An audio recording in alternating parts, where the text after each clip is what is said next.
지난번에 제가 그 이스라엘 갔을 때 몇 개 이렇게 찍어 가져온 게 있어요. 특별히 이번 사경회를 하려고 찍은 영상이 있어요.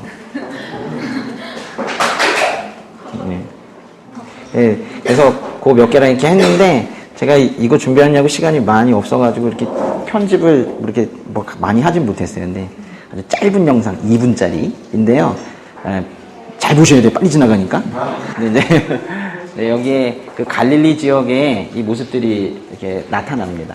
네, 한번 보세요.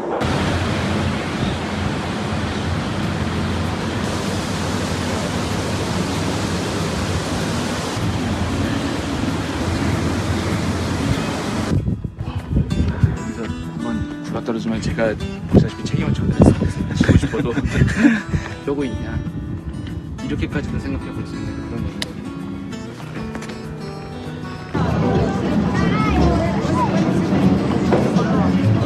얘기입니다. 여기가 갈릴리 바다예요. 갈릴리 바다의 서쪽 지역입니다.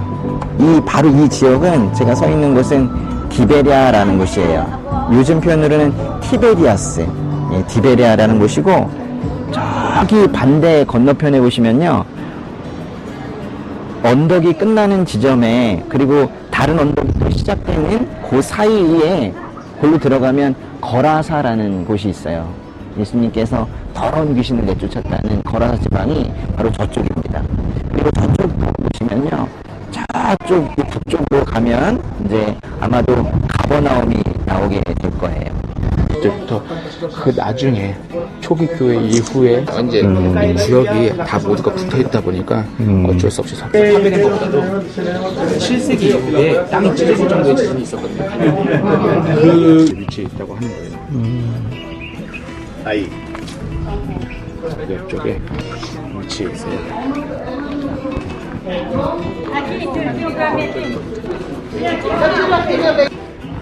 신학자의 기록에 따르는 거지만 그걸 실제로 제비를 뽑았는지 발 아래 엎드려 간곡히 구하여 이르되 내 어린 딸이 죽게 되었사오니 오셔서 그 위에 손을 얹으사.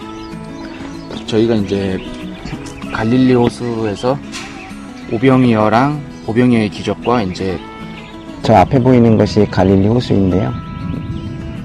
저 어딘가에서 산 쪽을 바라보며 예수님께서 설교를 하셨을 거예요. 우리 아까 그 예수님께서 어떤 기적을 베푸시고 나서 그 사람들에게도 귀신에게도 어디 가서 말하지 말라 이렇게 말씀하셨다고 그랬잖아요. 침묵 명령을 내리셨다고 그랬는데 그것도 한시적이었고 어느 순간이 되게 되면 오히려 널리 알리라고 또 그렇게 말씀도 하세요. 그래서 계속 알리지 말라고 하신 거는 아니에요. 그 치유하시고 귀신 내쫓으시는 이야기나 그 나병 환자 고치시는 그 이야기 사이에 하나의 이야기가 더 있는데요. 마가복음의 1장 35절로 가보세요. 1장 35절부터 39절까지 나누겠습니다. 1장 35절부터 39절까지인데 그 1장 35절은 이렇게 시작을 합니다. 매우 이른 새벽 아직 어둑어둑할 때. 참 멋있네요, 표현이. 매우 이른 새벽 아직 어둑어둑할 때. 그러니까 이제 새로운 하루가 시작되기 직전이라는 거예요. 예수님은 아직 가버나움에 계시기는 하지만은 지금 새벽인데요. 이제 외딴 곳으로 가셔서 기도를 하셨대요.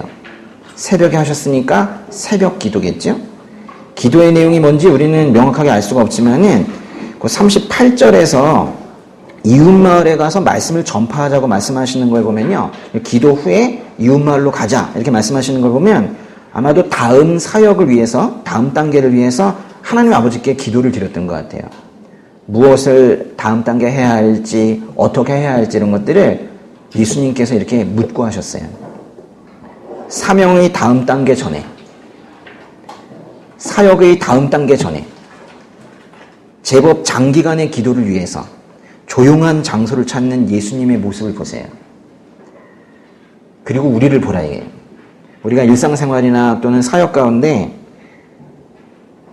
다 다음 단계가 있거든요. 지금 말고 그 다음 단계를 위해서 이렇게 기도로 준비하고 있는지 이런 모습 보면서 한번 되돌아볼 필요가 있어요. 다음 단계를 위한 기도를 미리미리 하세요. 항상 우리는 기도를 일 터지고 고쳐주세요. 하지만은 그 전에 기도하세요. 미리미리. 근데 이제 예수님께서 그렇게 이제 기도를 하고 계시는 시간에도 사람들이 예수님을 만나려고 그 새벽인데 새벽에도 여전히 몰려들고 있었나 봐요. 그러니까 성경을 잘 읽지 않는 사람들은 예수님이 12명만 데리고 썰렁하게 다닌 줄 알지만 그렇지가 않아요. 항상 수천 명이 주변에 있고 그랬습니다. 제자들이 예수님을 찾아 나섰어요. 어디 계시냐 이러면서. 근데 기도하고 계시는 예수님을 찾아낸 거예요. 37절 읽어보세요. 그들이 마침내 예수를 만나자 소리쳐 말했습니다. 모든 사람들이 선생님을 찾고 있습니다. 좀 경우가 없네요. 네? 기도하고 계시는데 소리쳐서 사람들이 찾고 있는데요. 예. 뒷말은 뭐겠어요? 지금 기도할 때입니까? 뭐 이거 같아. 말이 안 되는 그런 반응을 했는데요. 의도적인지는 모르겠지만은 그 앞에 32절을 보시면요. 32절을 보시면은 아픈 사람들과 귀신 들린 사람들이 어떻게 왔대요? 전부 왔는데 34절을 보시면은 예수님께서 그들을 전부 치유하신 게 아니라 많이 고쳐주셨대요. 전부 왔지만은 전부 고치지는 않으셨어요.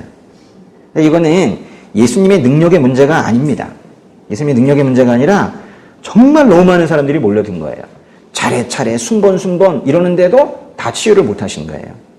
그래서 새벽까지도 치유받지 못한 사람들이 쉽게 말하면 줄 서 있던 사람들이 예수님을 계속 지금 따라오고 있는 거예요. 예수님의 기도 시간인데도 이때까지 따라오고 있는 거예요. 근데 예수님께서 뭐 이거에 대해서 뭐라 안 하세요. 그냥 계속해서 자연스럽게 받아주시죠. 그 사람들이 이제 제자들에게 아마 분명히 예수님 어디 가셨냐고 그렇게 쓸 거예요. 자기 병 낫는 게 제일 중요하니까 그랬을 거예요. 마치 우리의 기도 생활처럼, 그죠? 그러셨을 거예요. 그러니까 이제 하도 물어대니까 이제 제자들이 예수님을 찾아러 나선 거예요. 예수님을 찾은 제자들이 모든 사람들이 선생님을 찾고 있다. 약간 오버해서 이렇게 얘기했어요. 이건 단순하게 사람들이 예수님을 찾고 있다는 그 사실 전달만 하는 느낌은 아닌 것 같아요. 지금 제자들이 어떻게 지금 얘기하고 있는 것 같아요?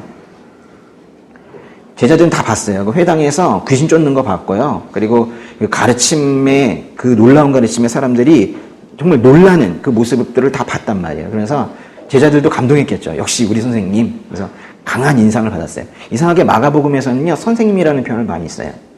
주여 이 표현보다도 선생님이라는 표현을 쓰는 걸 허용합니다. 마가복음에서는요. 근데 이 강한 인상을 받은 제자들이 요 사역은 계속 이루어져야 된다. 이렇게 생각한 것 같아요. 이분은 능력 되시는구나. 요 사역은 계속해야 된다. 이렇게 생각한 것 같아요. 그러니까 이제 예수님께 은근히 사람들이 다 지금 찾고 있습니다. 이렇게 얘기하지만 그 하시는 사역 그거 계속해야 되지 않습니까? 치유, 축기, 사람들이 원하는데 이루고 계시겠습니까? 이러면서 그걸 은근히 지금 계속해서 요구하고 있는 거예요. 근데 예수님께서 뭐라고 대답하셨어요? 38절 읽어보세요. 가까운 이웃마을들에 가서도 말씀을 전파하도록 하자 내가 이 일을 하러 왔다. 뭐 거기에는 뭐 대답도 안 하시고요. 근데 기도해보니까 저쪽 마을로 가시라고 그런다. 이래요. 예수님께서는 하나님 아버지께서 하라고 하신 걸 하세요. 제자들은 인기를 원했던 것 같아요. 뭐 자기의 인기는 아니라 할지라도 우리 선생님의 인기가 있으면 자기도 뿌듯해지고 그래서 세상의 인기.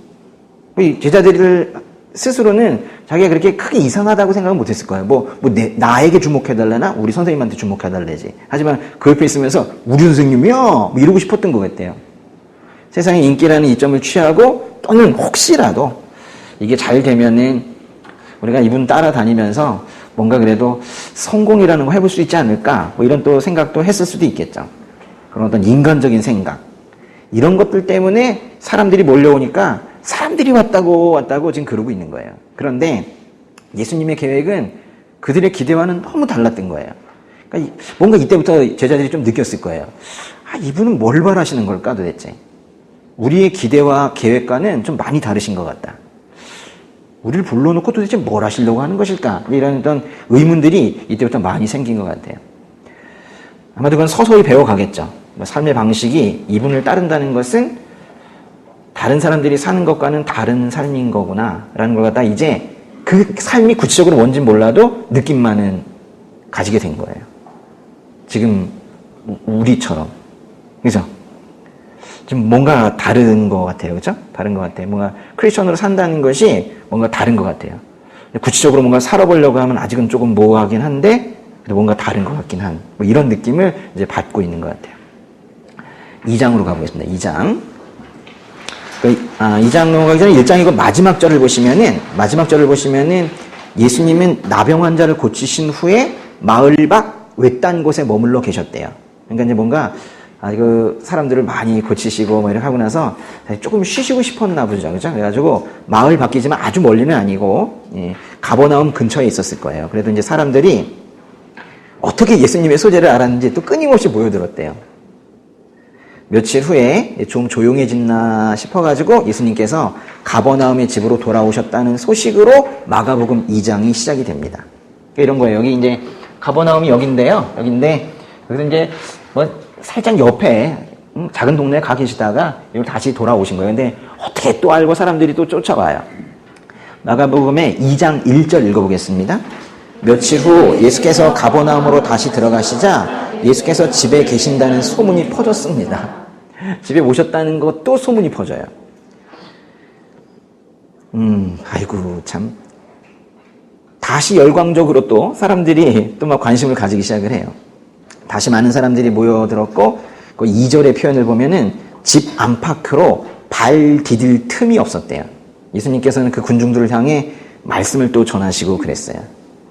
그냥 오시면은 다 반응하세요. 저는 이걸 계속 마가복음을 읽으면서 좀 약간 답답한 느낌이 좀 들었어요. 어떻게 그렇게 다 아시지? 이런 느낌. 저의 작은 부분을 자꾸 보게 되더라고요. 예수님께서는 그 군중들을 향해 이제 말씀을 전하셨는데, 이제 그때 중풍 환자라고 표현된 한 사람을 4사람이 예수님께 데리고 왔어요.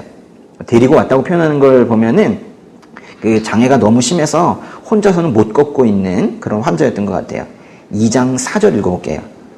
그러나 사람들이 너무 많아 예수께 가까이 갈 수가 없었습니다. 그래서 그들은 예수께서 계신 곳 바로 위에 지붕을 뚫어 구멍을 내고 중풍 환자를 자리에 눕힌 채 달아내렸습니다. 우리 아까 보셨지만은 돌로 된 집들인데, 그 지붕은 보통 좀 단단한 걸로 만들었어요. 그래가지고 흙이랑 또는 갈대 또는 좀 질긴 그런 풀들 이런 것들을 엮어가지고 그래서 단단하게 만들었어요. 그래서 지붕이 좀 평평했고요. 보통 다 1층짜리 집이었는데 그 위에 지붕은 사실 옥상 역할을 했고, 그 위에다가 곡식 같은 것도 말리기도 하고, 또 날이 덥고 그럴 때는 그 위에 올라가서 잠도 자고 했기 때문에 이게 단단한 그런 지붕이었단 말이에요. 그런데 그러니까 구조가 약하지 않은 건데 여기를 뚫었대요. 이 지붕을 뚫었다는 거는 그러니까 그리 간단한 일이 아닌 거예요. 지붕을 뚫어 구멍을 내고 라는 표현에서 이 구멍을 낸다라는 이 말 하나 더 들어간 게 이게 아주 이 장면을 아주 생생하게 만드는데요. 엄청 큰 소리가 났을 거예요. 근데 이제 그 밑에는 예수님이 계셨죠.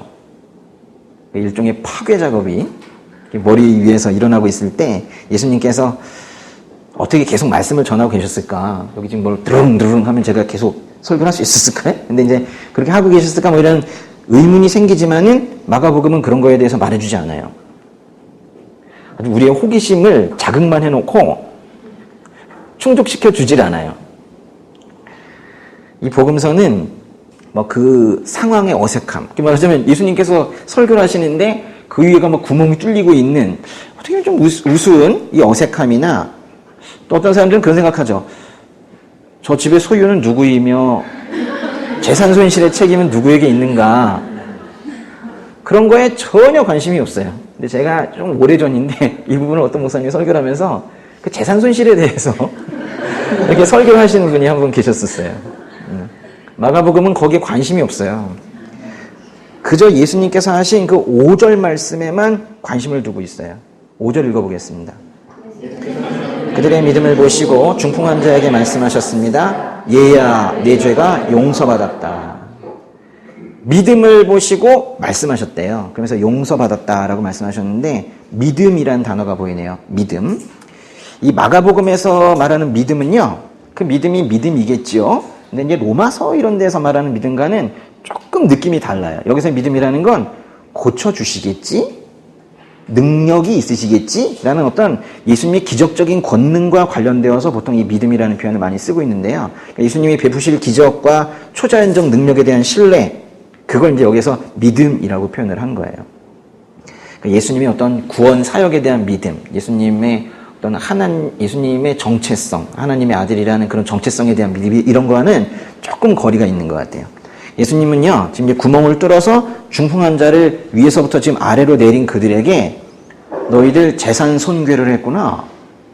뭐 이렇게 말씀하지 않으시고 믿음을 보셨다 그랬어요. 믿음을 보셨다. 그러니까 예수님의 치유 능력에 대한 그들의 확신과 친구의 유익을 위해서 예수님의 능력에 의지하려는 그들의 모습을 예쁘게 보신 거예요. 그 결심에다가 박수를 보내고 계시는 거예요. 그러니까 우리가요, 이런 것들을 보면서 지붕을 뚫어야겠다 뭐 이런 생각보다는 과감해져야겠다라는 생각은 하면 좋겠어요. 무슨 생각이에요? 과감해져야겠다.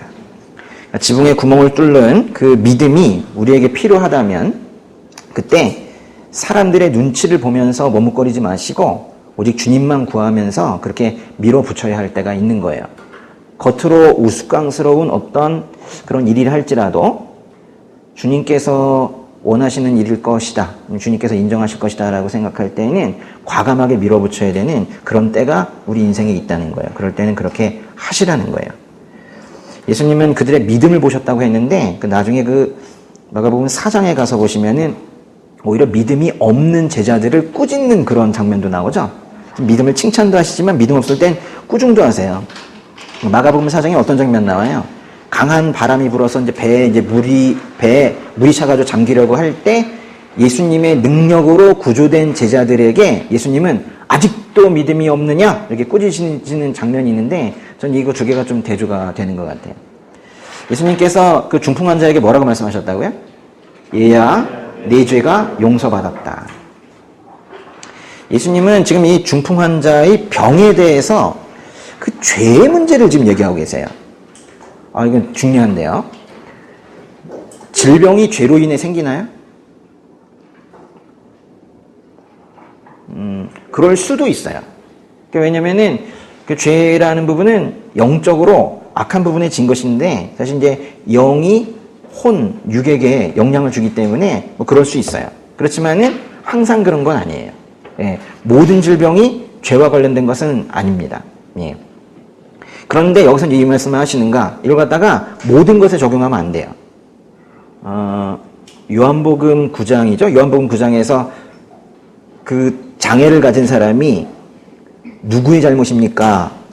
그 사람 잘못입니까? 부모의 잘못입니까? 라고 제자들이 예수님에게 그 장애의 원인 물었을 때 예수님께서 하나님의 영광을 드러내기 위한 것이다 라고 하셨지 그 사람 잘못이다 이렇게 말씀 안 하시거든요. 근데 모든 질병이 죄 때문이다 이렇게 공식을 만들게 되면 교회에서 이상한 정죄를 할 수 있어요. 그러시면 안 되고, 근데 여기서 왜 말씀하시냐? 여기서는 그게 이유였기 때문에 그래요. 그래서 최소한 이 장면에서의 질병은 죄와 관련되어 있는 것으로 봐야 한다는 거예요. 그거 어떻게 아시냐? 예수님이니까 아셨다는 거예요. 그런데 예수님께서 지금 중풍 환자를 뭐라고 부르시고 계세요? 얘야. 번역에 따라 어떤 데는요, 이게 이제 작은 자라는 뜻이거든요. 그래서 작은 자야. 이렇게 번역해 놓은 데들도 있어요. 또 어렵게 소자야. 소자야. 소자야는 너무 심하지 않아요? 또는 어떤 번역에서는 아들아 이렇게 번역한 것도 있어요. 근데 저는 우리말 성경 이 번역이 제일 좋은 것 같아요. 얘야. 이 공통적으로 이 표현들은요 다 친해도 너무 친한 아주 매우 친밀한 관계를 지금 말하고 있거든요. 그러니까 예수님께서 이 중풍 환자 부르는 호칭만 보더라도 예수님께서 벌써 이미 용서하셨어요. 실제로 그 시간에 죄를 용서하고 계시는 중이에요, 벌써. 얘야. 그러자 이제 그곳에 앉아있던 율법학자들인데 이 사람들이 거기 왜 있어요? 그 붐비는데. 그러니까 예수님이 어떤 실수하나 싶어가지고 계속 좀 보고 있는 거예요. 율법학자들이 하나님 한 분 말고 누가 죄를 용서할 수 있단 말인가 하면서 말했나요? 보세요. 생각했다고 그랬죠. 거기도 재밌는 장면이에요. 그렇죠? 하나님 한 분 말고 누가 죄를 용서할 수 있단 말인가 하면 생각을 하고 있자 예수님께서 그 생각을 알아차리셨다고 그랬어요. 그리고 율법학자들에게 왜 그 말 하냐 이러지 않고 왜 그런 생각을 하느냐 이러셨어요. 깜짝 놀랐겠죠.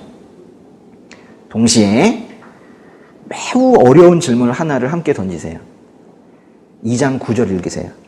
중풍 환자에게 네 죄가 용서받았다는 말과 일어나 자리를 들고 걸어가거라 하는 말 중 어느 말이 더 쉽겠느냐.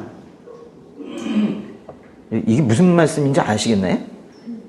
예수님께서는 정말 어려운 질문이에요. 이 질문을 하셨어요. 네 죄가 용서받았다고 말하는 것과 일어나 자리를 들고 걸어가거라 하는 말 중에 뭐가 더 쉬우냐? 그럼 답은 안 주셨어요. 이 뭐가 더 쉽다는 얘기죠? 지금 이미 네 죄가 용서받았다라고 말씀하셨잖아요. 그러니까 거기 지금 두 개를 비교하고 있는데 네 죄가 용서받았다는 말씀은 하셨고 일어나 자리를 들고 걸어가라라는 말은 아직 안 하신 말씀이에요. 근데 이제 이미 하신 말씀과 하지 않으신 말씀 두 개를 놓고 어느 말이 더 쉽겠냐 이렇게 물으시고 계시는 건데 예수님의 이 질문의 의도가 뭐가 더 쉽다는 거예요? A라고 말하는 것이 B라고 말하는 것보다 더 쉽다면 A라고 말하는 것보다 B라고 말하는 것이 더 어려운 것이다. B라고 말하는 것이 더 어려운데 그게 만약에 실행이 된다면 A라고 말하는 건 당연히 실행될 것 아니냐.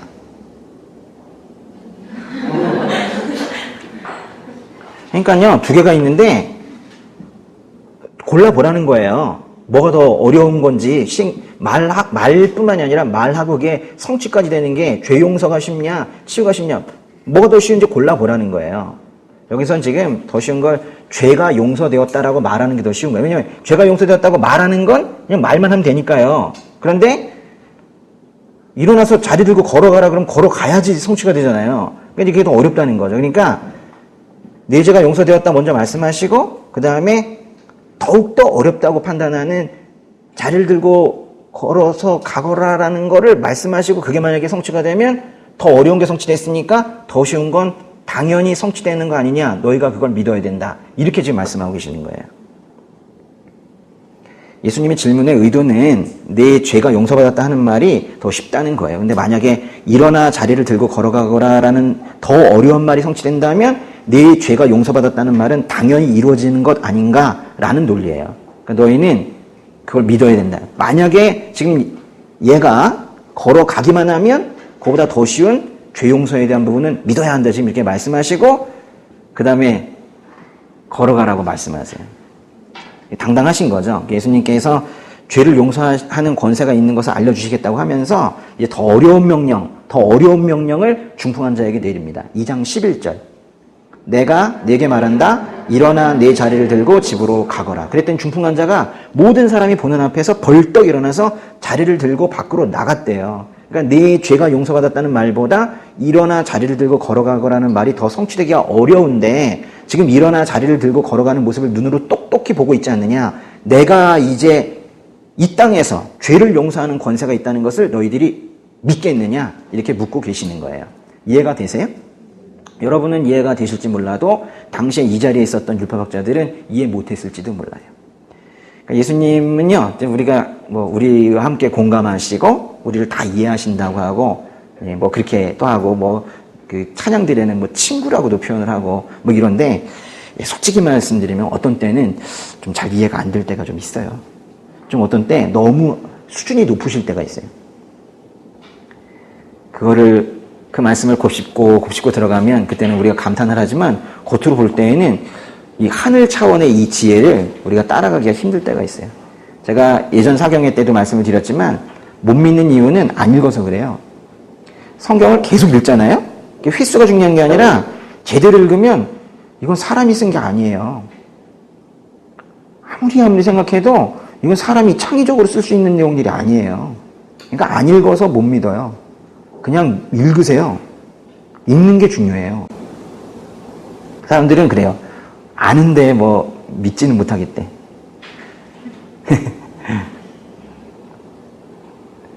모르는 거예요.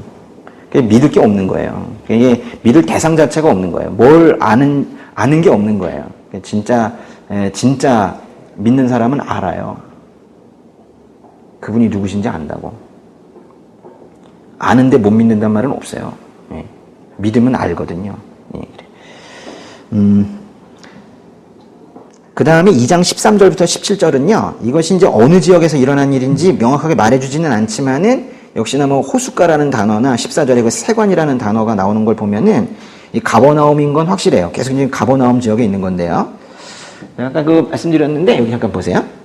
가버나움의 이 서쪽은요, 이 헤롯 안디바라는 사람이 영주로서, 분봉왕으로서 이렇게 다스리고 있었고, 사실 이쪽 지역은요, 빌립이라는 사람이 다스리고 있었거든요. 예, 같은 집안인데 나눠서 이렇게 다스리고 있었어요. 근데 이들 사이에도 경계가 있어서 사실 여기가요, 이 가버나움이 이 둘이 다스리는 이 지역에 경계에 있는 국경마을이었어요. 그래가지고 여기로 이동하는 물품에 관세가 붙었어요. 그래가지고 그 관세를 받는 세관이 여기에 있었던 겁니다. 예. 그리고 이제 그 세관이 있었고, 그 세관 자체가 가버나움이 있어요. 그러니까 모든 지역에 세관이 있는 게 아니에요. 저런 중요한 지역에 세관이 있는데, 그 세관에서 일하는 공무원, 그 세관 공무원을 성경에서는 세리라고 한 거예요. 세리. 이 세관에는요, 이 레위라는 이름을 가진 세리와 몇 명의 세리들이 더 일하고 있었는데요. 2장 14절 읽어보겠습니다. 그러고 나서 예수께서는 지나가시다가 세관에 앉아있는 알페오의 아들 레위를 만나셨습니다. 나를 따라오너라. 예수께서 레위에게 말씀하시자 레위는 일어나 예수를 따랐습니다. 이 마가복음과 누가복음에 등장하는 이 레위라는 이름을 가진 이 세리는 분명히 마태복음을 쓴 마태일 거예요. 근데 이 레위를 여기서는 마태를 이렇게 레위라고 표현하고 있는 거예요. 예수님께서 레위에게 나를 따라오너라 말씀하시자 레위가 일어나서 예수님을 따랐대요. 제자가 됐다는 말이에요. 당시에 이 세리들은요, 세관 공무원인데, 여기 지금 세관 공무원이 되기 위해서 공부하시는 분들도 계시죠? 세관 공무원도 있으시구나. 세리. 안세리. 근데 이제 이 안단비 세리는 제대로 합법적으로 일을 하고 있겠지만은, 당시에 이 성경에 나오는 이 세리들은, 합법적으로 일하고 더 해요. 그게 문제예요.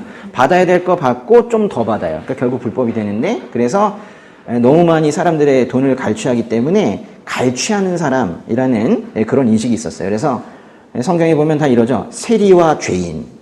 거의 동급으로 보잖아요. 세리와 죄인이라는 표현을 쓰고 있습니다. 근데 그 세리 중에 한 명을 예수님께서 제자로 삼는다는 건, 이거는요, 여태까지의 사역을 다 무너뜨릴 수 있는 그런 일인 거예요.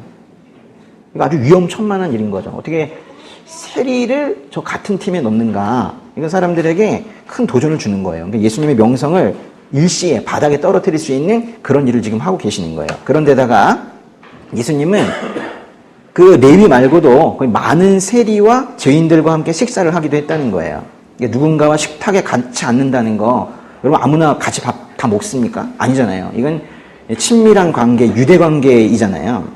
그러니까 그게 뭔가 예수님 당시에 중동뿐만이 아니라 21세기의 한국도 마찬가지죠. 근데 어떻게 세리와 죄인들과 함께 밥을 먹는가?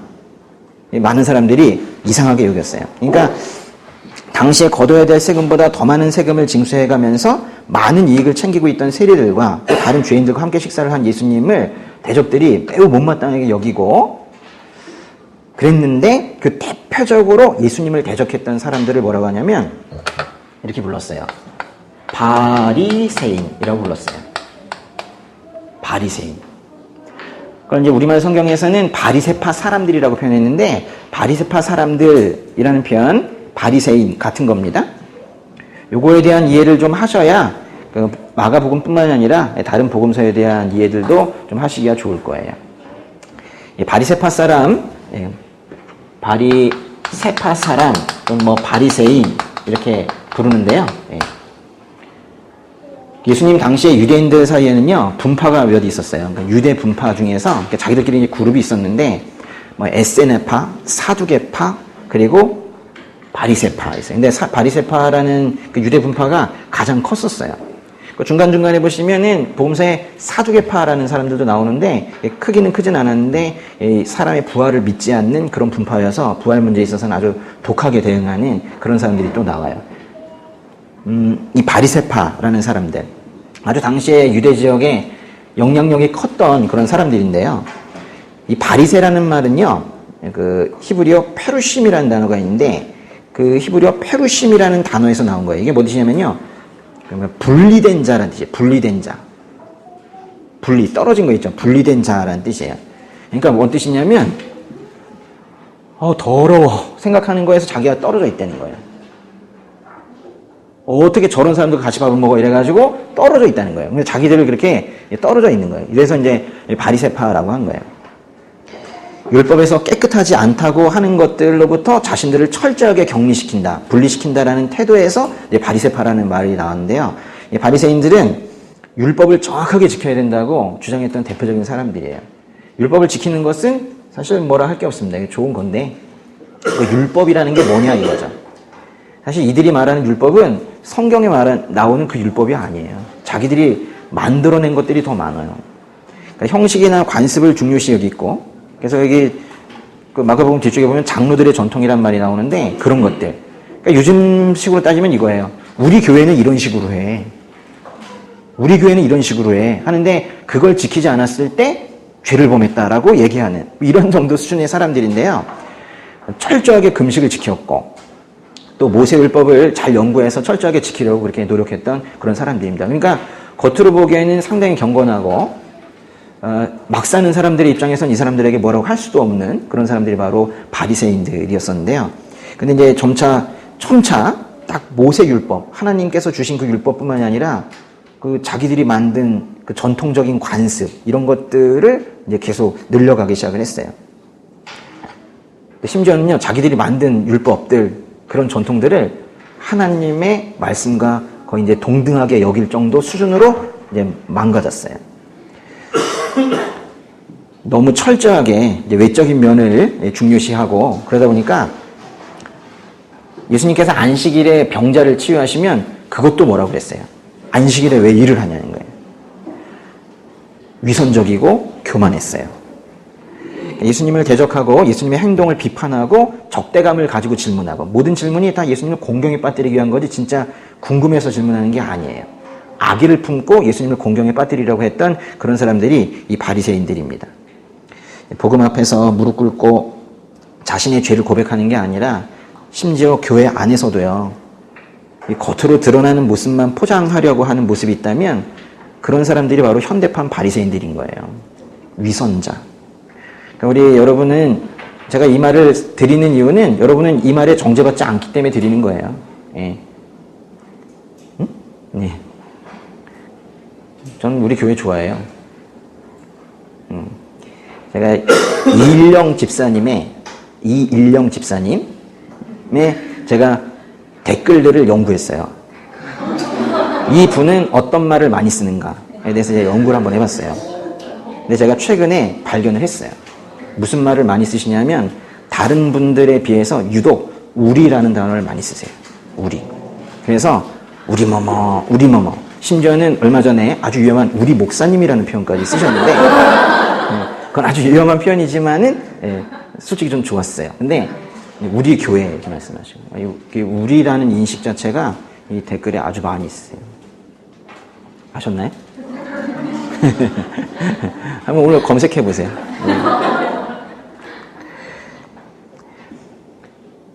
우리 교회는요, 일령 집사님 스타일로 말하는 거예요. 우리 교회는 보니까 이렇게 뭐 겉으로 포장하려고 하는 분들은 별로 없어요. 어차피 포장 기술도 별로 없으신 것 같고, 그래서 이제 다 드러나고 있는데 사실 교회에 와서 가면 쓰면 힘들어요. 교회에 와서 자기 못난 모습들 다 보여주면서 기도해 주세요 이러면서 가는 거지 여기 와서 포장을 하면 어떡하겠어요. 그래서 교회에서 제일 먼저 없어져야 되는 게 위선이에요. 제일 먼저 해야 되는 게 회개고요. 그래서 그거 두 개만이 이루어진다면 교회 생활 자체가 즐겁고 이것 때문에 모든 일들 다 신나게 할 수 있어요. 여기서 오히려 거꾸로 됐을 때 너무 에너지를 많이 뺏겨가지고 일상생활도 못한단 말이에요. 어떻게든 숨기고. 아플 때 바로 말씀하세요. 딴 사람들이 나 아픈 걸 갖다가 또 이상하게 정죄하면 어떡하지? 응? 죄 많아서 질병 걸렸다고 얘기하면 어떡하지? 여러분 그런 게 없으신 줄 아세요? 그렇게 하면 안 돼요. 그거는 하지 않으면 좋겠는 정도가 아니라 그거는 예수님께서 원하시는 그런 신앙생활이 아니거든요. 그래서 솔직하게 여기다가 자기 문제를 드러내놓고 중보기도할 수 있는 그런 분위기가 점점 더 많아졌으면 좋겠어요. 율법을 지켜서 의인이 되려고 하는 바리새인들의 생각은요, 은혜로 구원받는다는 복음과 아주 정반대에 있었어요. 그러니까요, 아예 이 생각 자체가 다른 거예요. 우리 그 성경에서 말하는 구원이라는 것은 오직 믿음으로인데, 이 바리새인들은 오직 율법으로라고 말하고 있었거든요. 마가복음의 7장을 보면요, 바리새인들이 어떻게 살고 있는지를 아주 단적으로 보여주는 부분이 있어요. 마가복음 7장으로 한번 가보세요. 7장의 2절에서 4절 한번 읽어보겠습니다. 2절에서 4절까지. 네, 시작. 예수의 제자들 가운데 몇 사람이 손을 씻지 않고 더러운 손으로 음식을 먹는 것을 보았습니다. 바리새파 사람들과 모든 유대 사람들은 장로들의 전통에 따라 손 씻는 정결 의식을 치르지 않고는 먹지 않았고, 시장에 다녀와서도 손을 씻지 않고는 음식을 먹지 않았습니다.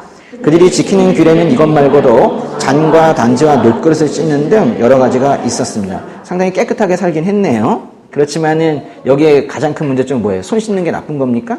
그게 아니라 이것이 규례가 되고 이것을 하지 않았을 때 정죄한다는 거예요. 그리고 이것을 하고 있는 자신들이 우월하다고 생각한다는 거예요. 그게 이제 문제인 거죠. 그러니까 이 정도로 뭐뭐뭐뭐 해야 한다는 규정들에 묶여 살면서 힘들게 사는 거예요, 사실. 이렇게 살면서 자신들이 따르고 있는 소위 고결한 어떤 전통에 맞지 않는 행동들을 보면 더럽다, 이렇게 이제 비난하기 일쑤인 사람들이, 그런 사람들이 바리새인들이었던 거예요. 교회에선 절대 이런 모습이 나타나서는 안 되는 거예요. 모두가 다 은혜로 구원받고 있는데 어떻게 이런 정죄가 있을 수 있겠어요? 그러니까 바리새인들이 인간 취급도 하지 않았던 사람들이 죄인들과 세리들이었어요. 나는 저런 사람들과 분리되었다, 난 저런 사람들과는 전혀 다르다라고 말하면서 교만해져 있던 사람들이 바리새인들이었어요. 그러니까 그들이 예수님과 심지어는 밥을 같이 먹고 있다, 눈을 뜨고 볼 수가 없는 거예요. 인정이 되지가 않는 거예요. 다시 2장으로 가시면요, 2장의 16절 보세요. 2장의 16절 같이 읽겠습니다. 바리새파 사람인 율법학자들은 예수께서 죄인들과 세리들과 함께 먹는 것을 보고 예수의 제자들에게 물었습니다. 어째서 너희 선생님은 세리들과 죄인들과 함께 어울려 먹느냐? 결국 참지 못하고 말을 해버리네요, 이 사람들이. 이건 사실 질문이라기보다는 따지고 있는 거예요. 이 질문은 분명히 바리새인들이 예수님의 제자들에게 물은 것인데, 예수님은 아시죠? 내 제자들이니까 결국 나한테 하는 말이구나 라고 하시면서 이 말 들으신 예수님께서 대답을 하세요. 17절 읽어보겠습니다. 예수께서 이 말을 들으시고 그들에게 말씀하셨습니다. 건강한 사람에게는 의사가 필요하지 않으나 병든 사람에게는 의사가 필요하다. 나는 의인을 부르러 온 것이 아니라 죄인을 부르러 왔다. 이게 기독교죠. 의인을 부르러 온 것이 아니라 죄인을 부르러 왔다. 어떤 세상의 종교에도 이 말을 하는 종교는 없어요. 예수님께서는 질병과 의사의 관계를 비유로 들면서 죄인을 불러 그를 죄에서 구해내려고 하는 것이 예수님이 하실 일이라고 지금 선언하고 계시는 거예요. 의라는 개념을, 의 있죠, 의, 칭의한다, 의인이라고 우리 부르신다 그랬잖아요. 실제로 의인도 아닌데, 응? 예수님 따른다는 그 마음 하나만으로 의인이라 부르시고 그날부터 의인으로 만들어 가시는 그 하나님의 놀라운 지혜를 우리가 이제 경험을 하고 있는데요. 그 의라는 개념을 이해하는 종교도 없을 뿐더러 그게 뭔지 모릅니다. 그거를 이해하는 종교가 없어요. 그것도 없지만은 혹시나 의인이라는 개념을 알고 있다면 그런 세상의 종교는 신께서 의인을 부르러 왔다라고 말할 거예요. 왜냐면 신도 볼 때 괜찮은 애들을 불러야겠다라고 말할 거예요. 근데 기독교는 아주 신선하다 못해 충격적인 전제를 가지고 있어요. 예수님은 의인이 아닌 죄인을 부르러 왔다는 거예요. 이건 세상에 어느 종교에도 없는 그런 개념입니다. 그러니까 주님은요, 부를 만한 자를 부를 만해서 부르는 게 아니세요. 부를 만한지 안 한지 상관이 없으세요. 그냥 부르시는 거예요. 긍휼함으로, 사랑으로 그렇게 부르시는 거예요. 근데 우리는 주님 앞에 갈 때에도 뭐라 그래요? 뭔가 자격을 갖추고 싶어 하는 거예요. 복음에는요, 자격 개념이 없어요. 내가 용서받을 만한지, 구원받을 만한지 그 자격 따졌으면 아무도 구원받을 사람이 없겠죠. 주님은 오직 소망 없는 자를 살게 하시려고 죄 많은 인생을 불러서 회개하게 하시려고 그렇게 부르세요. 주님께서 의인을 부르러 오신 것이 아니라 죄인을 부르러 오셨다는 이 말씀은 늘 우리가 거울을 보더라도 부족하고 연약한 우리에게 이것보다 큰 위안이 되는 게 없어요. 그러니까 우리의 신앙은 안전한 거예요. 너 잘못하면 잘려?가 아니에요. 예수님께서는 그러지 않으세요. 처음부터 다 아세요. 우리가 이렇게 부족하고 연약하다는 걸 다 아신단 말이에요. 그 다음에 그 2장 18절부터는요, 또 새로운 이야기가 나오는데요. 2장 18절부터는 예수님께서 금식에 관해서 말씀해 주세요. 금식 좀 하시나요? 금식? 금식은 절대 못한다고 하는 몇 명의 목사님들 봤어요. 대부분 먹는 거 좋아하시는 분들이신데, 예. 금식을 하다가 돌아가시는 분들도 계세요. 많이 있으세요. 예. 금식 잘못하면 안 돼요. 예. 금식은, 아니, 우리가 양식을 먹어야 사는데, 그걸 끊는다는 뜻이잖아요. 근데 그거는 하나님께서 이제 특별히 말씀하실 때 이렇게 하시면 되고, 근데 뭐 일주일에 하루 이틀 정도 하는 거는 뭐 크게 건강에 지장이 없지만, 내가 이번에 합격을 하기 위해서 40일 금식을 한다. 이런 거 없어요. 그런 거 안 돼요. 뭐 죽어요. 예. 그러니까 금식은 주님께서 마음을 주셔야 하는 거지, 주님께서 말씀도 안 하셨는데, 저 금식합니다. 저 금식이라고요? 그러면서 기도 제목을 내놓으면서 협박하는 그게 아니에요. 대부분 협박하죠. 이게 아니에요. 근데 이제 금식에 대해서 말씀하시는데요. 예수님께서 이제 하신 말씀이 19절부터 22절까지 이어지기 때문에 18절부터 22절까지가 이제 한 덩어리로 이제 묶여 있지만은 실은 20절까지만 금식에 관련된 말씀이고 21절과 22절은 사실 금식 이야기랑 연관성을 찾기가 좀 쉽지 않습니다. 그래서요, 일단은 18절에서 20절까지만 읽어볼게요. 18, 19, 20 세 절 읽겠습니다. 요한의 제자들과 바리새파 사람들이 금식하고 있었습니다. 몇몇 사람들이 와서 예수께 물었습니다. 요한의 제자들과 바리새파 사람의 제자들은 금식을 하는데 왜 당신의 제자들은 금식하지 않습니까? 예수께서 대답하셨습니다. 신랑이 함께 있는데 어떻게 결혼잔치에 초대받은 사람들이 금식을 할 수 있겠느냐? 신랑이 자기들과 함께 있는 한 금식을 할 수 없다. 그러나 신랑을 빼앗길 날이 올 텐데 그날에는 그들이 금식할 것이다. 제 경험으로 금식을 할 때에는 일단 힘이 없어요. 그래서 이것저것 배 부를 때 가지고 있었던 욕구들, 그때 있었던 복잡한 생각들이 일단 많이 없어져요. 그러면서 기도할 때 주님의 음성에 잘 집중하게 돼요. 그래서 이제 금식은 나쁜 게 아니에요. 예, 금식은 우리에게 유익함이 있습니다. 그러나 무리하게 하시지 말라는 거예요.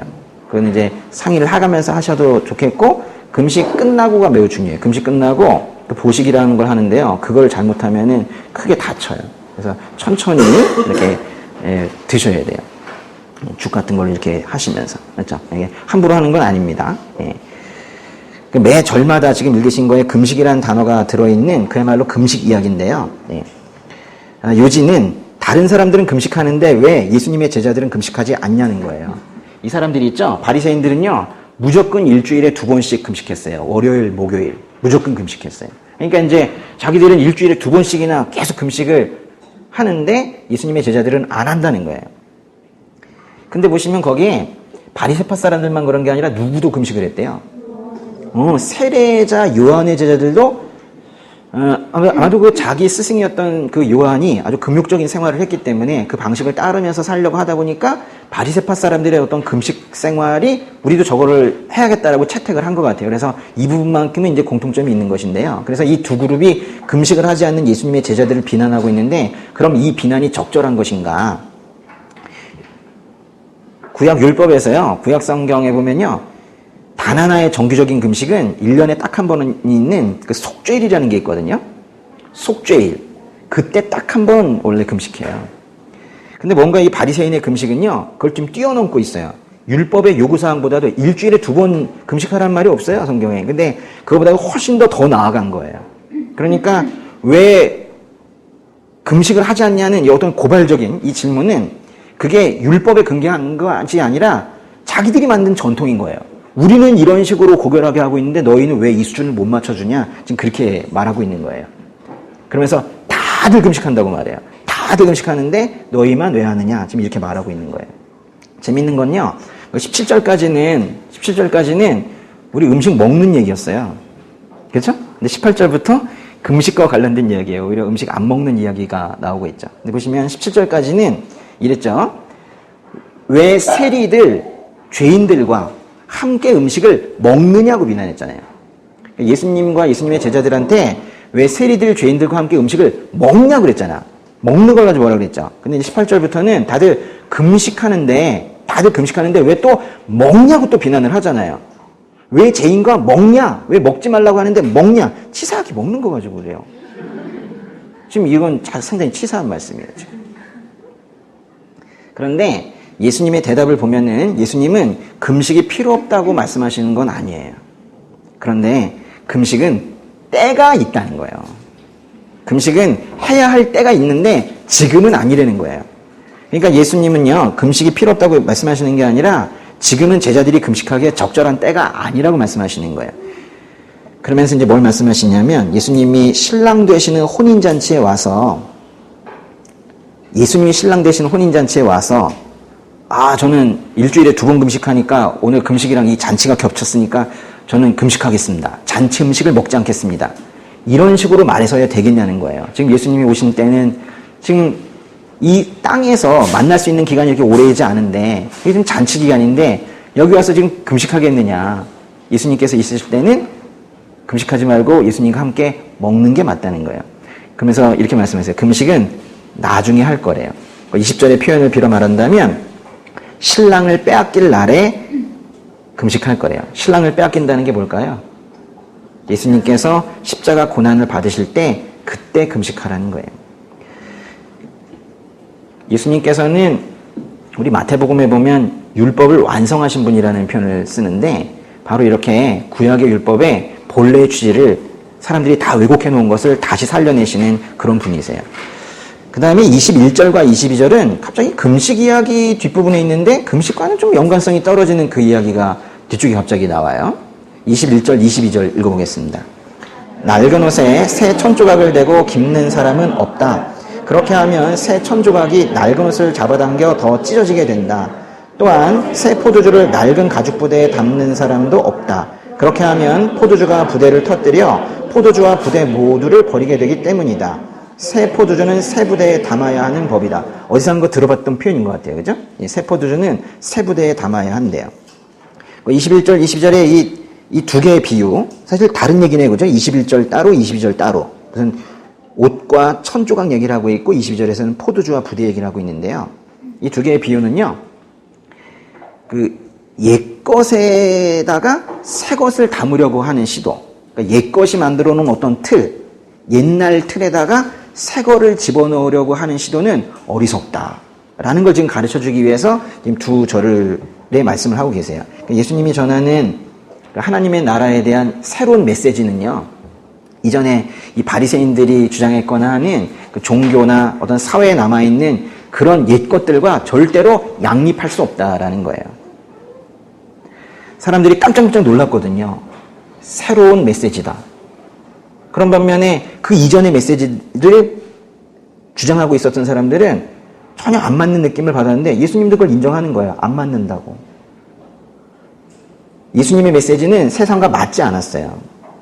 근데 우리는 이걸 배우지 않으면 그냥 세상의 메시지를 알고 살게 돼 있어요. 예수님의 메시지는 공격적으로 배우지 않으면 몰라요. 예수님의 메시지는 무조건 배워야 알아요. 만약에 배우지 않으면 예전에 이 사람들이 알고 있던 지식과 똑같은 수준으로 살게 돼 있어요.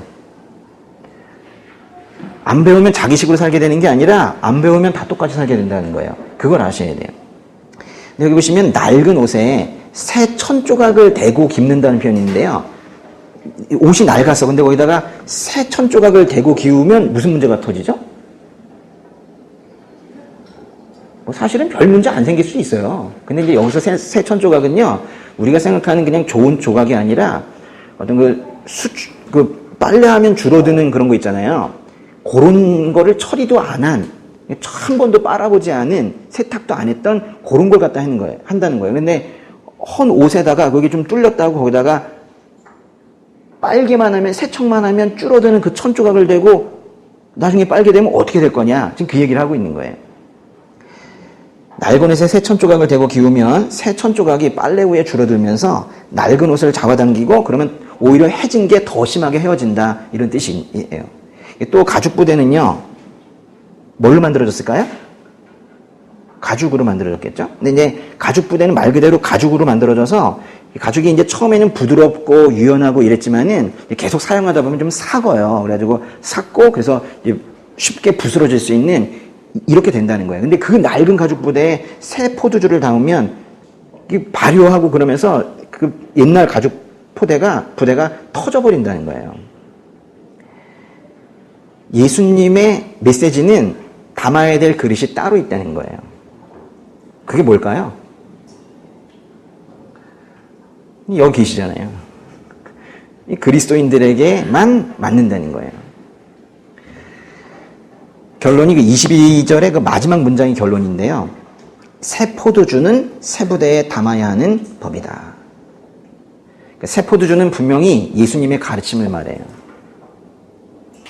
낡은 그 가죽 부대는 세상적인 생각, 기존의 종교적인 전통, 엉뚱한 율법주의, 형식적인 종교생활 이런 것들이에요. 넣지 말라는 건요. 거기다가 새 포도주를 넣지 말라는 건 절대로 양립할 수가 없다는 거예요. 복음은 이렇게 타협하고 이렇게 갈 수 있는 부분이 없어요. 복음은 복음이지 요즘 사람들 중에 복음을 이렇게 말하는 사람들이 있어요. 무슨 바울의 신학을 따른다고 하면서 뭐 신바울주의 뭐 이러면서 오직 믿음으로 하고 뒤에다가 율법도 지켜야지 라고 슬쩍 붙이는 사람들이 있어요. 그거는 말 그대로 바울이 말하는 다른 복음이에요. 절대로 율법주의와 이 바리새인들의 이 율법주의가 자기의 어떤 공로로 자기의 어떤 인간의 노력으로 의를 만들어낼 수 있다는 그런 조그만 생각과 복음은 절대로 양립할 수가 없어요. 우리의 구원에 있어서 우리의 공로는 전혀 없기 때문에 그 오직 믿음으로라는 그 순수한 복음은 절대로 율법주의와 같이 갈 수 없다는 거예요. 예수님께서 선포하신 이 새로운 메시지를 절대로 엉뚱한 데 담지 말라는 거예요. 그것이 잘 담겨있는 사람들을 지금 그리스도인들이라고 말하고 있는 거예요. 제가 사실 밥 먹기 전에 여기까지 하려고 그랬는데 오늘 진도가 빠르네. 어떻게 할까? 준비가 아직 안 됐어요. 그럼 좀만 더 하죠. 그래요. 그 다음에 그 23절부터는요, 23절부터 그 2장 마지막까지는 그 안식일에 관한 이야기인데요. 실은 3장 6절까지가, 그 3장 6절까지, 그 다음 장 넘어가서까지가 다 안식일과 예수님의 관계에 대해서 다루고 있어요. 그러니까 안식일 이야기가 상당히 길게 나옵니다. 2장 23절부터 3장 6절까지. 길죠. 그래서 이제 2장, 3장으로 구분이 되어 있긴 하지만은 실제로는 23절부터 6절까지가 내용상으로 연결이 되어 있습니다. 유대인들의 안식일은 현대 요일로 치면 언제라고요? 토요일인데요. 안식일은 거룩한 날이고 쉼의 시간이 되어야 되는 날이고 아무런 일도 행해서는 안 되는 그런 날이에요. 근데 쉽게 말하면 쉬어야 되는 날이라고요. 왜 쉬게 하셨을까요? 쉼이 좋다는 거를 배우는 거죠, 뭐. 그죠? 쉼이 좋아요. 근데 진짜 쉼이 좋다는 걸 배우는 거죠. 요한계시록에 보면 우리가 결국 쉬게 된다고 하죠. 천국 가서 쉬게 된다고 그래요. 우린 천국 가서 경험하게 되는 좋은 것들을 이 땅에서 조금씩 경험할 수 있도록 그 주님께서 배려하고 계시죠. 거기서 쉬는 거를 안식일에, 주일에 쉼으로써 그렇게 경험을 하라는 거예요. 근데 경험을 하고 계신가요? 천국에서의 그 쉼에 요만큼이라도 여기서 쉬는 게 정말 좋구나. 그래서 천국 가고 싶다. 이렇게 마음이 드는 그런 쉼을 하고 있나요? 말씀은 왜 읽으셨어요? 일주일 동안에? 사경회 때문에. 라고 할 수도 있지만은 말씀의 또 궁극적인 종착점은 쉼이에요. 쉼. 안식. 그래서 말씀을 가지고 뭔가 행동이 촉구되고 괜찮아요. 근데 말씀은요, 계속 읽었는데 마지막에 뭔가 이 안에서 벌떼가 날아다니고 있다면 뭔가 점검이 필요해요. 말씀을 다 읽고는 말씀으로 인하여 안식 속에 들어갈 수 있어야 돼요. 쉼을 느껴야 돼요. 쉼을. 뭔가 내 영혼이 안전하다는 것을, 내 영혼이 확정되었다는 것을 말씀을 통해서 느낄 수 있는 것이 그게 진짜 말씀이 있는 목적이거든요. 그 쉬어야 되는 날이에요. 안식일에. 또 이제 예배는 왜 드려요? 주일이니까. 근데 예배는 여기서 예수님 만나는 거 연습하는 거거든요. 예수님 언제 만나는데요? 예수님, 주님 다시 오실 때 만나겠죠. 그러니까 예수님 또 이 예배는 재림 연습하는 거라고요. 재림 연습. 예수님 다시 오시는 거 미리미리 연습하고 사는 거예요. 안식일은 쉬어야 되는 날이라고 되어 있는데요. 근데 아무런 일도 행해서는 안 된다는 것에서 그 일이 뭐냐고 정의하는지가 매우 중요해요. 제가 지난번에 이스라엘 갔을 때요. 그 유대인들만 가는 서점에 갔었거든요. 와, 정말 유대인들은 참 많이 있는 것 같아요. 거기 가보니까 그 사람들 있잖아요. 정통 유대인이라고 하는 사람들, 뭐 이렇게 여기 이렇게 쓰고 있는 사람들 있잖아요. 검은 거 쓰고 있는 사람들. 응? 네. 근데 가보니까 무슨 책이 하나가 있는데 보니까 안식일에 해서는 안 되는 일을 포함을 해가지고 유대 전통에 따라 지켜야 될 율법들을 번호를 붙여가지고 책으로 만들어놨어요. 그 사람들이 그걸 가지고 이제 지켜야 되는 거예요. 어우, 전 그거 보기만 해도 답답하더라고요. 지금 그 사람들 얼마나 불쌍하게 살고 있는지 몰라요. 안식일에 해서는 안 되는 일 중에서 가장 포괄적인 금지 명령은 이건데요. 아무것도 한 장소에서 다른 장소로 옮기지 말라. 이게 거의 대부분의 그 율법을 다 포괄해요. 물건을 옮기지 말라라는 거예요. 그래서 이제 걷지 못하는 환자를 들것에 들어가지고 움직일 수 없는 게 이 이유 때문에 그래요. 지금 현대 유대인들도 지금 그러고 살고 있다니까요. 옮기지 말라요. 그러나 이제 유대 전통이 만들어 놓은 그 해서는 안 되는 일과 해도 되는 일에 대한 이해가 예수님의 생각과는 많이 달랐던 거예요. 거기 23절과 24절 한번 읽어볼까요? 안식일에 예수께서 밀밭 사이를 지나가시는데 함께 가던 제자들이 길을 내며 이삭을 자르기 시작했습니다. 바리새파 사람들이 예수께 말했습니다. 보십시오. 어째서 저들이 안식일에 해서는 안 될 일을 하는 것입니까? 아마도 미리 추수기면은 초여름일 거예요. 근데 이제 밀밭을 지나가면서 제자들이 뭐 했대요? 이삭을 자르기 시작을 했대요. 이렇게 근데 남의 밭에서 이삭을 막 잘라도 되는 거예요? 좀 이상한 것 같은데요? 절도 아닙니까, 절도? 근데 이게요, 모세 율법에서는 가능합니다. 배고픈 사람이 가면서 그 밭 전체를 막 이렇게 다 하면 안 되겠지만은 가면서 이삭을 이렇게 따는 거는 괜찮고 밑에 있는 건 다 주워가도 괜찮고 그렇게 되어 있어요. 한번 찾아보실래요? 신명기 23장에 나오는데요. 신명기 23장 25절에요.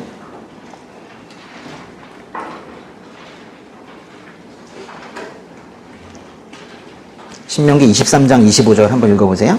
만약 내가 이웃의 밭에 들어간다면 이삭을 따는 것은 괜찮지만 낫을 대지는 말해요. 그러니까 뭔가 지금 제한이 있어요. 그러니까 이제 좀 배가 고파서 이렇게 좀 따먹는 건 괜찮다는 거예요. 그러니까 유대율법이 상당히 또 신축적인 부분이 있습니다. 근데 낫대지 말래요. 낫대는 거는 너무 대량으로 따게 되니까요. 그러니까 제자들이 밀밭을 지나가면서 이삭을 따거나 뽑았다면 괜찮지만은 낫으로 베면은 안 되는 거예요. 근데 지금 그 마가복음 다시 가보세요. 마가복음 2장 23절에서 지금 뭐 어떻게 하고 있는 것 같아요? 이삭을 잘랐다. 이 자르는 건 이제 낫으로 자를 수도 있지만은 손으로도 이렇게 자를 수 있지 않을까요? 손으로도 딱 쳐서. 이 이삭을 잘랐다라는 이 번역은요, 마치 이건 낫으로 벤 것 같은 그런 느낌으로 해놨잖아요. 근데 실제로 잘랐다라고 번역된 그 틸로라는 헬라어는요, 잡아 뽑는다라는 뜻이에요. 그러니까 번역이 좀 오해하게 해놨어요. 잡아 뽑는다 이런 뜻이에요. 그렇기 때문에 이제 제자들이 이삭을 자른 행위 자체에는 율법을 어긴 게 없어요. 응? 이상한 게 아닙니다. 예. 그래서 율법을 강조하는 바리새파 사람들도 그 다음에 따질 때 왜 이삭을 자르냐 이렇게 말하지 않았어요. 그 행동을 문제 삼은 게 아니라 지금 뭘 문제 삼았어요? 네. 왜 안식일에 하냐는 거예요. 그거를 왜 안식일에 해서는 안 될 일을 하느냐. 근데 안식일에 해서는 안 될 일이 뭔지는 정확하게 말하진 않아요. 그러니까 너희가 뭔가를 범죄했다. 지금 이렇게 얘기하고 있는 것이죠. 그래서 이제 안식일에 뭐 일한 걸 좀 뭐라 할 수도 있는데, 또는요, 이걸 수도 있어요. 예수님과 그 제자들이 지금 이게 밀밭 사이를 이렇게 지나갔다고 그랬잖아요. 너무 많이 걸었다는 거일 수도 있어요. 거리. 이 사람들 얼마나 답답하냐면요. 유대인들은요, 안식일에 1km 정도만 걸을 수 있어요. 벌써 말만 들어도 답답하죠? 그러니 예수님이 오셔서 이걸 깨고 싶지 않으셨겠어요? 그렇게까지 살고 있으니요. 1km 조금 넘어가면 안 돼요. 예. 유대인들은 단순히 그 안식일에 해서는 안 될 일에 대해서만 지금 따지고 있고, 예수님은요, 근데 그런 것들에 대해서 뭐 구체적으로 언급하지 않으십니다. 예. 보시면요, 예수님은 토론하지 않으세요. 여러분들 누가 또 신학적인 부분들 가지고 또 이 교회 문제에 대해서 얘기하면 불끈해가지고 또 토론할 수 있는데, 토론하지 마세요. 예. 어차피 받아들여지지도 않습니다. 사람은 누구의 말만 들어요?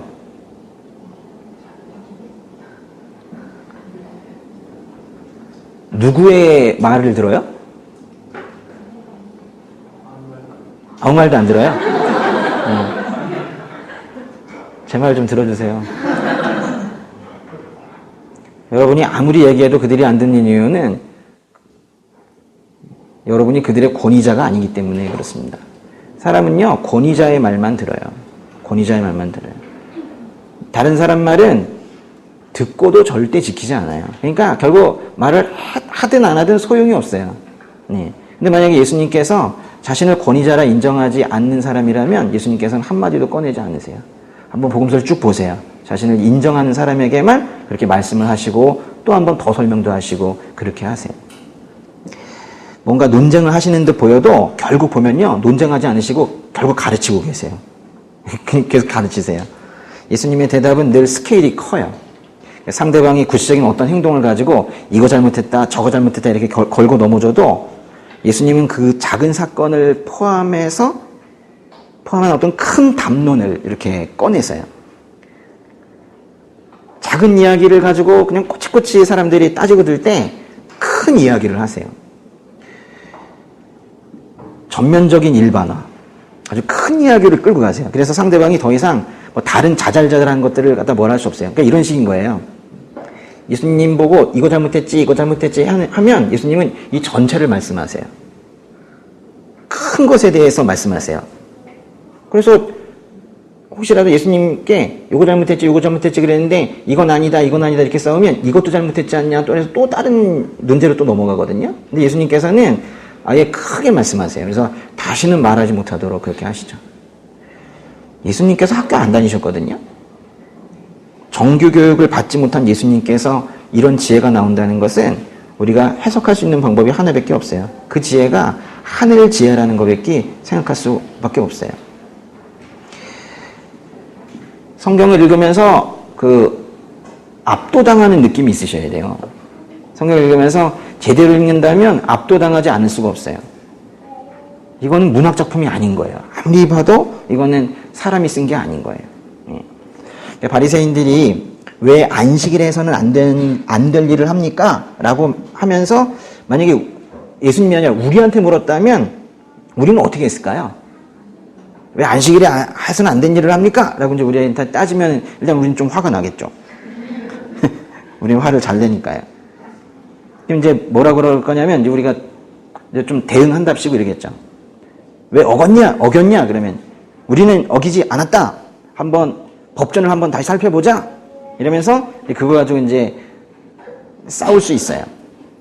뭐 그런 식으로 자기를 변호를 하거나 또는 이럴 수 있죠. 아이, 뭘 그거 가지고 그러세요. 상황이 여의치 않아서 좀 그랬죠. 예. 아량을 베풀어 주시고 용서해 주세요. 또 이렇게 또 대충 넘어가는 경우도 있어요. 근데 하나님의 아들은 어떻게 대답하셨는지 보세요. 25절과 26절 읽어보세요. 예수께서 대답하셨습니다. 다윗과 그 일행이 배가 고파 먹을 것이 필요했을 때 다윗이 어떻게 했는지 읽어보지 못했느냐? 아비아달 대제사장 때에 다윗이 하나님의 집에 들어가 제사장만 먹게 돼 있는 진설병을 다윗이 먹고 자기 일행에게도 나눠주지 않았느냐? 이건 좀 말씀이 조금 어렵네. 그죠? 이건 구약성경을 좀 알아야지 이해가 될 것 같은데요.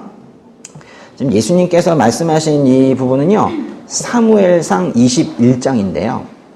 사무엘상 21장. 일단 예수님께서 구약성경을 다 알고 계신다는 걸 우리가 알고 있죠.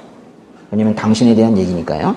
사무엘상 21장에 기록된 다윗 이야기인데요. 이게 이제 한번 펴보실래요? 사무엘상 21장.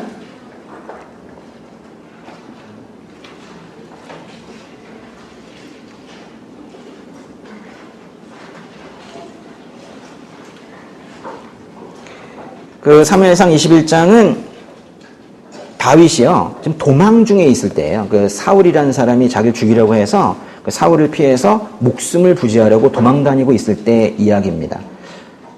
펴셨으면 한번 읽어보겠습니다. 21장의 1절.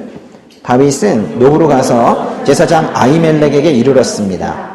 아히멜렉은 다윗을 만나자 벌벌 떨며 말했습니다. 왜 혼자입니까? 왜 곁에 아무도 없습니까? 네, 괜찮습니다. 근데요,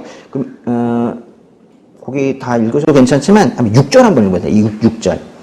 그리하여 제사장은 다윗에게 거룩한 빵을 주었습니다. 여호와 앞에 차려놓았던 진설병밖에는 다른 빵이 없었기 때문이었습니다. 이 빵은 그날 따뜻한 땅을 올려놓으면서 물려낸 것이었습니다. 이 내용이 뭐냐면요, 이제 다윗이 도망 중에 있으니까 자신도 그렇고 자신을 따르던 사람들 그렇고 얼마나 배가 고파요. 그래서 그 제사장한테 좀 빵 좀 달라고 했더니 빵이 없대네. 근데 이제 조금 전에 제사를 지내고 새 빵으로 갈았는데 그 이전 빵 있죠. 고구가 좀 남았으니까 그거를 좀 먹었다는 거예요. 원래 그거는 제사장이 먹어야 되거든요. 지금 그 얘기예요. 예수님이 이 사건을 말씀하시면서요, 지금 어느 제사장 때라고 말씀하셨냐면은, 한번 보세요. 그 마가복음에서 뭐라고 그랬냐면요, 아비아달 대제사장 때 일어났다고 그랬죠. 근데 사무엘상 21장에는 대제사장 이름이 누구예요? 이게 다른 사람이거든요. 근데 이제 이런 것들을 찾아보셨습니까? 이게 다르다는 거를? 그래서 사경회를 하는 거겠죠, 뭐.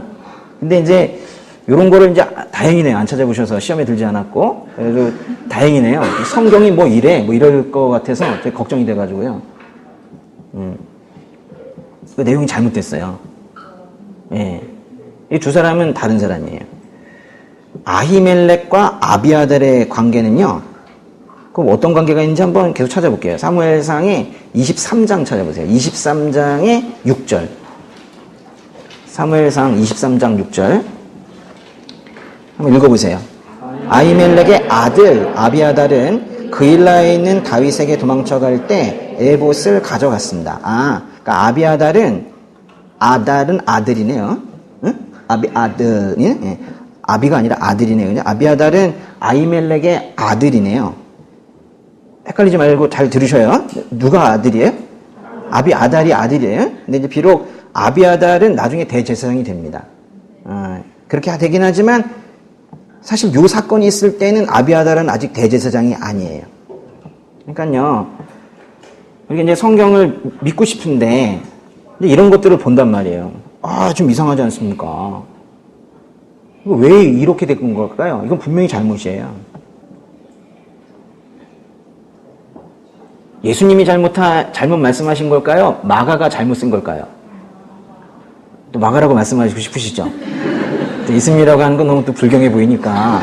또 지금 좀 그렇잖아요. 예? 마가는 왜 이렇게 써서 예수님을 공경에 빠뜨리냐고 지금 그렇게 좀 하고 싶으시잖아요. 그렇죠? 저도 누가 썼는지를 모르겠어요. 사무엘 하예요. 사무엘 하에 8장 18절로 한번 가보세요. 사무엘 하, 3하라 되어 있죠. 8장 18절 보시면요, 한번 읽어보세요.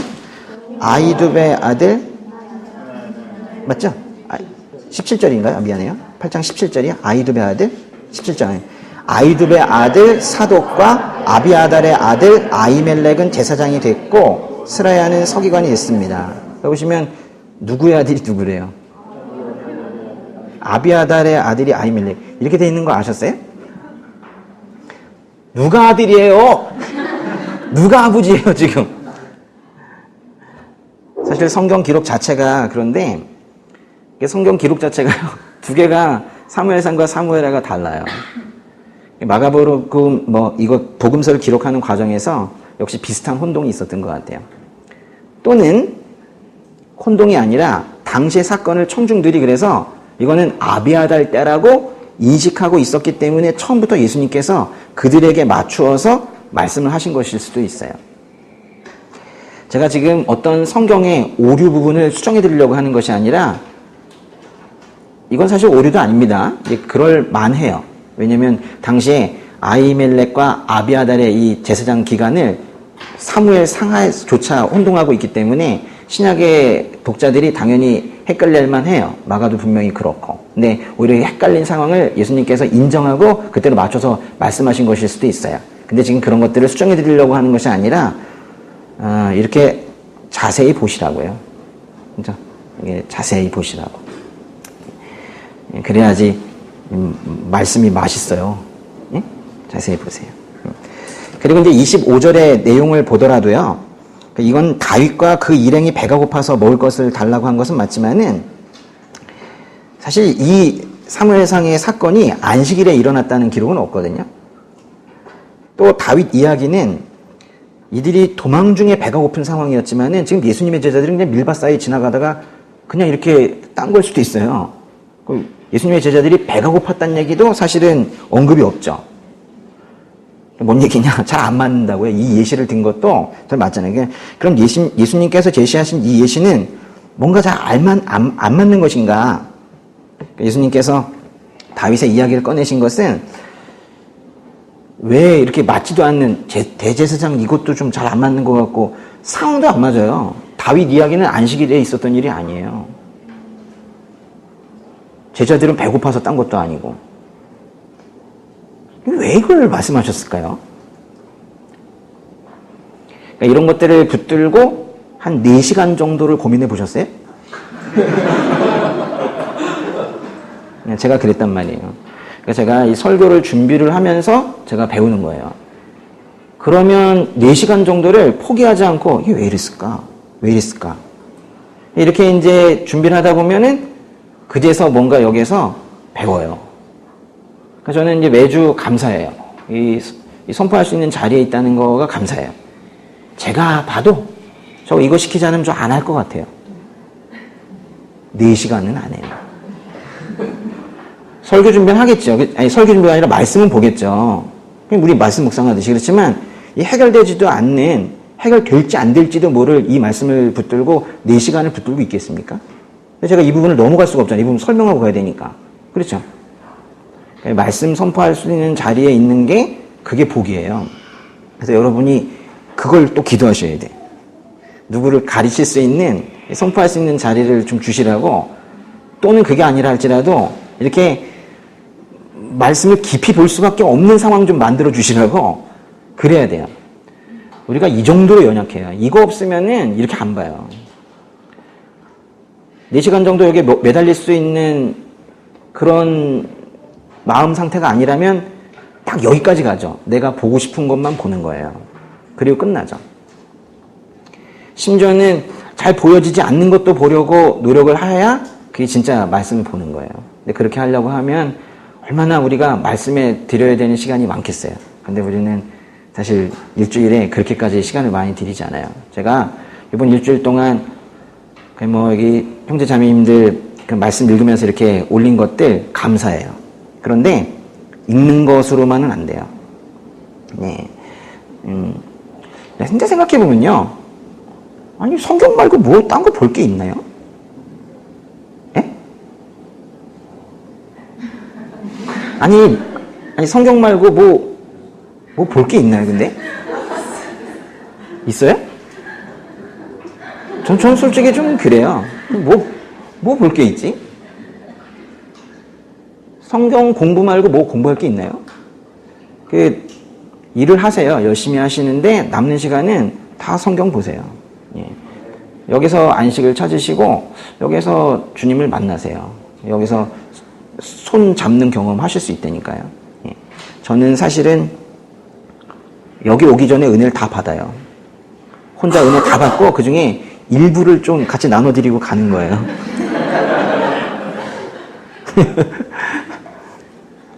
혼자 웃기도 하고, 혼자 웃기도 하고 울기도 하고 뭐 이러면서 그래요. 네. 부러우시면 신학하세요.